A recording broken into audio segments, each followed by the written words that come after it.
I never wanted to move back into my childhood home.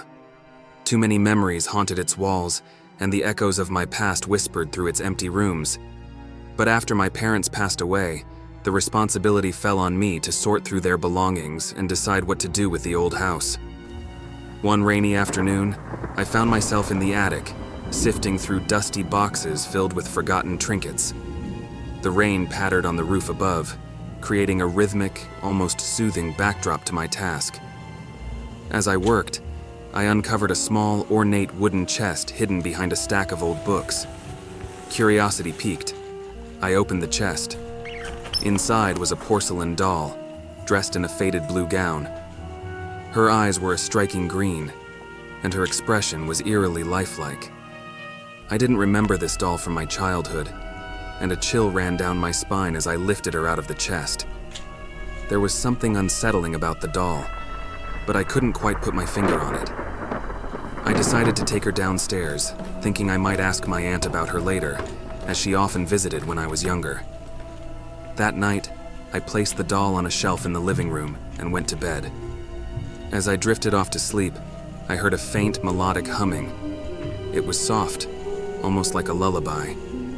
I sat up in bed, straining to hear more clearly, but the sound had stopped. Convinced it was my imagination, I lay back down and soon fell asleep. The next morning, I found the doll sitting on the coffee table. I was certain I had left her on the shelf the night before. I picked her up, feeling a sense of unease creeping over me. Determined not to let a doll scare me, I put her back on the shelf and went about my day. That night, the humming returned, louder and more distinct.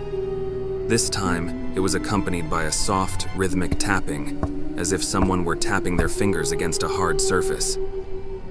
I followed the sound to the living room, my heart pounding. There, in the dim light, I saw the doll sitting in the middle of the floor, facing the doorway. Her green eyes seemed to glint in the darkness, and the humming grew louder as I approached. I picked her up, the melody abruptly stopping, and placed her back on the shelf. I decided to call my aunt the next day. When I described the doll, her voice grew tense. She told me that the doll had belonged to my great-grandmother, who had been a well-known doll maker. According to family lore, the doll was said to be cursed. My great-grandmother had created it as a gift for her daughter, but when the daughter died tragically, the doll maker's grief and despair seemed to seep into the doll itself. My aunt advised me to get rid of the doll immediately. Unnerved but resolute, I decided to take the doll to the nearby lake and dispose of it there. That evening, under the cover of darkness, I carried the doll to the lake's edge and threw her into the water, watching as she sank below the surface. For a few moments, I stood there, feeling a strange mixture of relief and sorrow. The rain began to fall, gently at first, then more heavily, and I turned to head back home. As I walked away, I thought I heard a faint humming carried on the wind, but I refused to look back. The house felt different when I returned. The oppressive atmosphere had lifted, and the whispers of the past seemed to fade. I finished packing up my parents' belongings and soon sold the house, hoping to leave the memories and the doll behind. To this day, I sometimes hear that haunting melody in my dreams, a reminder of the doll in the attic and the curse that was finally put to rest.